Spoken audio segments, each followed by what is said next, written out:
Hello guys, welcome and welcome again to my channel. तो आज मैं बात करने वाली हूँ इस प्लेटेड अनारकली सूट के बारे में। इस वीडियो के पर्पज़ से मैंने इस सूट की कटिंग और स्टिचिंग के बारे में डिटेल से बताया। अगर आप ये वीडियो पूरी देखते हो तो आपको बहुत सारी नई चीज़ें सीखने को मिलेगी। तो आप लोग कोशिश करें वीडियो को लास्ट तक देखने की, और अगर कोई भी चीज़ आपको समझ में नहीं आती तो मुझसे कमेंट करके पूछिए। तो इस ड्रेस में जो फैब्रिक यूज़ हुआ है वो मैंने इंस्टाग्राम से ख़रीदा था। लिंक आपको डिस्क्रिप्शन बॉक्स में मिल जाएगा। आप लोग भी अगर चाहो तो इस तरीके की फैब्रिक खरीद सकते हो। तो सबसे पहले मैंने लिया था 3 मीटर एम्ब्रॉयडरी फैब्रिक एंड इसकी कॉस्ट थी 900 रुपीज़।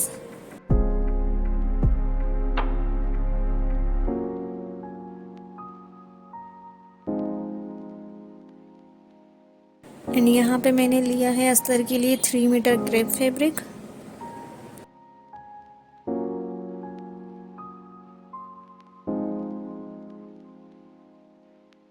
एंड सबसे पहले हम चोली की कटिंग करेंगे। उसके लिए मैंने क्रेप फैब्रिक लिया है, इसको मैंने 4 फोल्ड करके रखा है और लेंथ वाइज है ये 15 इंच और वाइड है इसकी 11 इंचेस। तो सबसे पहले हम शोल्डर मार्क करेंगे। शोल्डर है मेरा 14, तो मैं उसका हाफ करके 7 मार्क कर रही हूँ। उसके बाद हमने आर्म होल मार्क करना। आर्म होल जितना भी हमारा शोल्डर होता है उससे हाफ इंच एक्स्ट्रा लेना होता है, तो यहाँ मैं 7.5 मार्क कर रही हूँ। और ब्रेस्ट लाइन के लिए मैं ले रही हूँ 11 इंचेस। चोली की लेंथ हम रखेंगे 15 इंच। वेस्ट के लिए लिया था मैंने 9.5 इंच।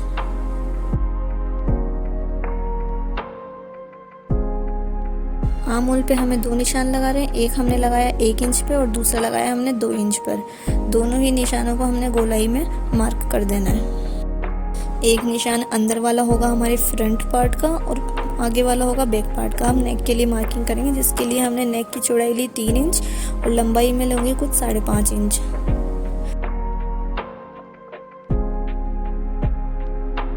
और इस तरीके से एक बॉक्स बना लूँगी।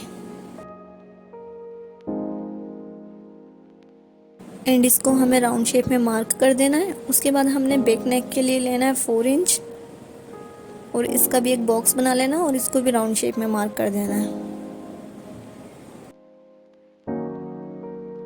अब नीचे की तरफ हमने हाफ इंच का निशान लगाकर एक तिरछी लाइन बनानी है।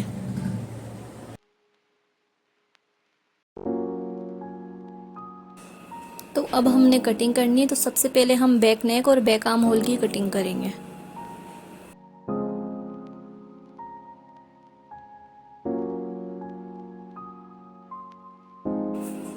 तो अब मैंने इसको ओपन कर लिया था एंड इसके ऊपर मैंने लिखा था बैक और फिर एक पार्ट मैंने रिमूव कर दिया था। और अब हमने फ्रंट पार्ट लेना है और उसकी नेक की और आर्म होल की एक्स्ट्रा कटिंग करनी है।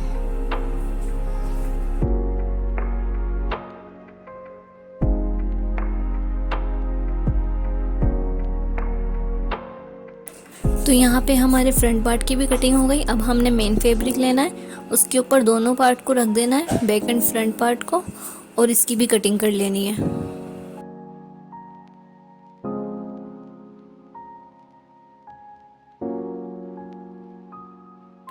तो यहाँ पे मैंने दोनों पार्ट को कटिंग कर लिया। अब हमने करनी है नेक की स्टिचिंग। उसके लिए हमने सिलाई लगानी है नेक से आधा इंच छोड़ के, और ऐसे ही हमने बैक पार्ट लेना, उस पर भी ऐसे ही सिलाई लगा लेनी है।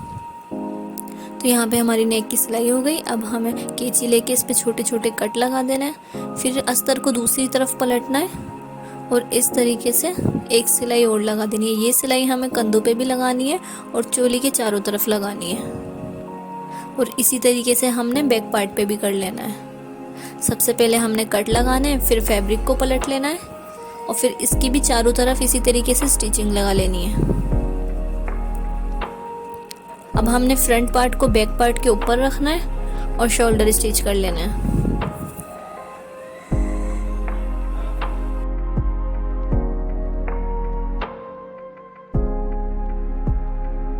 तो यहाँ पे हमारे शोल्डर स्टिच हो गए। अब हमने बचा हुआ फैब्रिक लेना है और उसमें से ये बूटे काट लेने हैं।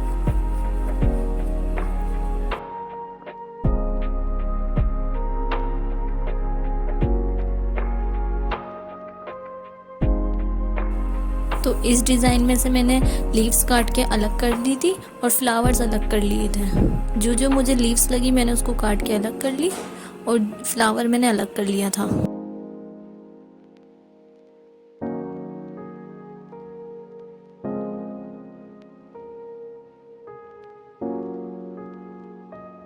तो इस तरीके से मैंने सारे बचे हुए कपड़े में से फ्लावर्स और लीव्स कटिंग कर ली थी।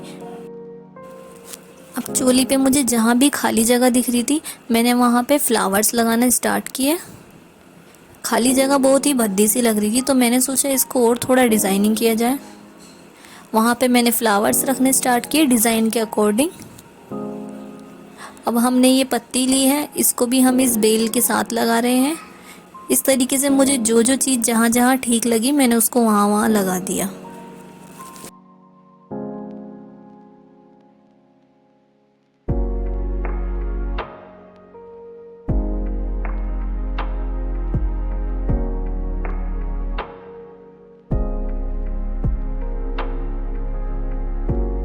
सारी पत्ती और फ्लावर्स को मैंने अपने अकॉर्डिंग जमा लिया है। अब हमने क्या करना है, ग्लू लेनी है और एक एक फ्लावर को उठाना है और उसके नीचे ग्लू लगानी है और उसको चिपकाना है। तो इस तरीके से मैंने सभी फ्लावर्स पे ग्लू लगा के चिपकाया और पत्तियों पर भी।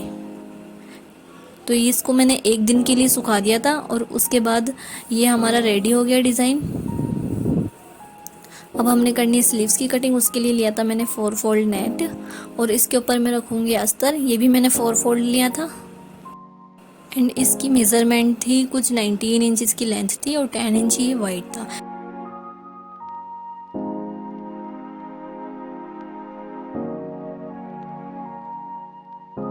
तो इसके बाद हमने इसे काट लेनी है और फिर अस्तर के साथ जॉइंट कर लेनी है।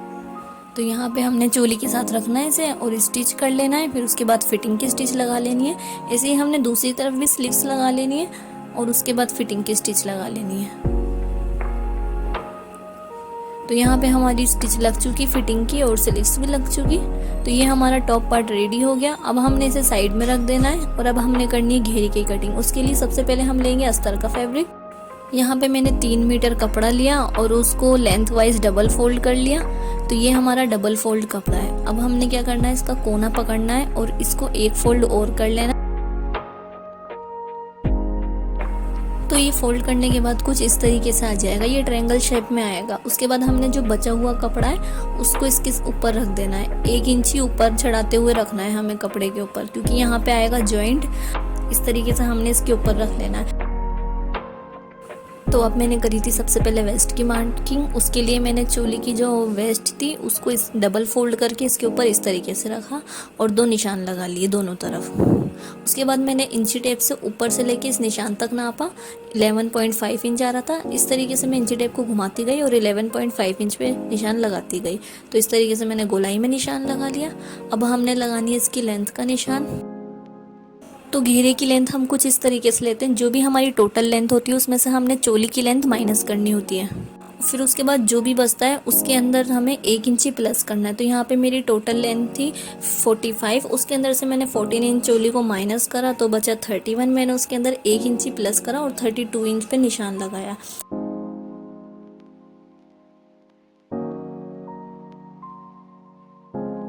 तो यहाँ पे हमारे अस्तर की मार्किंग हो गई है। अब हमने इसे कटिंग कर लेना है। हमने दोनों तरफ से कटिंग करके बचा हुआ कपड़ा साइड में रख देना है और इस जॉइंट को भी कटिंग कर लेना है। अब हमने इसे खोल लेना है। कमर के सिरे को पकड़ के इसको इस तरीके से खोलना है।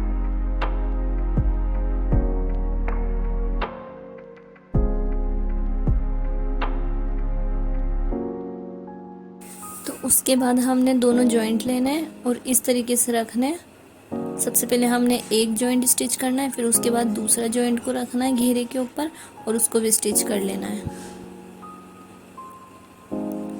तो यहाँ पे हमारे जॉइंट स्टिच हो चुके हैं।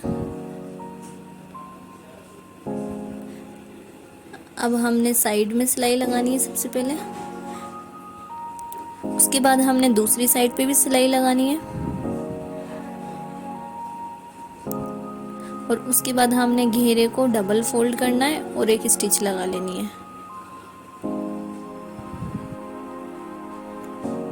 तो ये हमारा घेरा रेडी हो गया है। अब हमने मेन घेरे की कटिंग करनी है, तो उसके लिए हमने जो नेट फैब्रिक चोली में यूज़ किया था उसी का बचा हुआ फैब्रिक लेना है। तो ये कुछ 3 मीटर फैब्रिक था।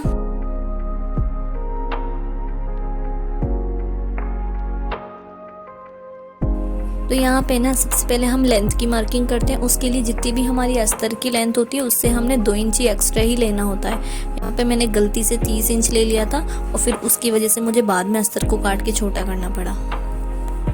तो आप लोग यहाँ पे जो भी आपकी अस्तर की लेंथ हो उससे 2 इंच एक्स्ट्रा ही लेना।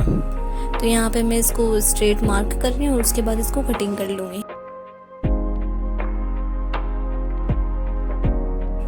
तो ये वाला पार्ट हमारे घेरे का है और बचा हुआ फैब्रिक हमने साइड में रख दिया। अब हमने इसे खोल लेना है और सीधी तरफ को अंदर कर लेना है और उल्टी तरफ को बाहर कर लेना है और इसके ऊपर स्टिच लगा लेनी है। तो इसके बाद ना हमने इसके अंदर प्लेट्स बनानी है। प्लेट्स के लिए हमने इसके अंदर बारीक बारीक प्लेटें बनानी है। बिल्कुल जितनी बारीक प्लेट होगी ना उतनी कुर्ती में फिनिशिंग आएगी। तो इस तरीके से हमने पूरे घेरे में प्लेट्स बना लेनी है। तो यहाँ पे मैं प्लेट्स बना रही हूँ कुछ इस तरीके से। तो ये हमारी साइड की स्टिच भी हो गई और प्लेट्स बन के रेडी हो गई। अब हमने अस्तर वाला घेरा लेना है और उसको इसके अंदर डाल देना है और दोनों की कमर को एक साथ कर लेना है। तो दोनों घेरों की कमर एक साथ करने के बाद हमने इनको जोड़ने के लिए इस पर एक सिलाई लगानी है। तो यहाँ पे मैंने सिलाई लगा ली, दोनों घेरों को आपस में जोड़ लिया। तो इसके बाद हमने घेरे को और चोली को आपस में स्टिच करना है। उसके लिए हमने चोली को रखा, उसके ऊपर घेरे को इस तरीके से रखा और इसकी चोली की कमर को और घेरे की कमर को मिला लिया और गोलाई में एक सिलाई लगा लेनी है। तो ये हमारी चोली और घेरा स्टिच हो चुका है। तो ये रही इस ड्रेस की फाइनल लुक। अगर आप लोगों को मेरी वीडियोस पसंद आती है तो मुझे कमेंट करके ज़रूर बताएं और किसी भी तरीके की कोई भी क्वेश्चन हो मुझसे तो आप कमेंट करके पूछ सकते हो। स्क्रीन पे मेरी इंस्टाग्राम आईडी आपको दिख रही होगी, आप मुझे इंस्टाग्राम पर भी फॉलो कर सकते हैं। Thank you for watching my videos.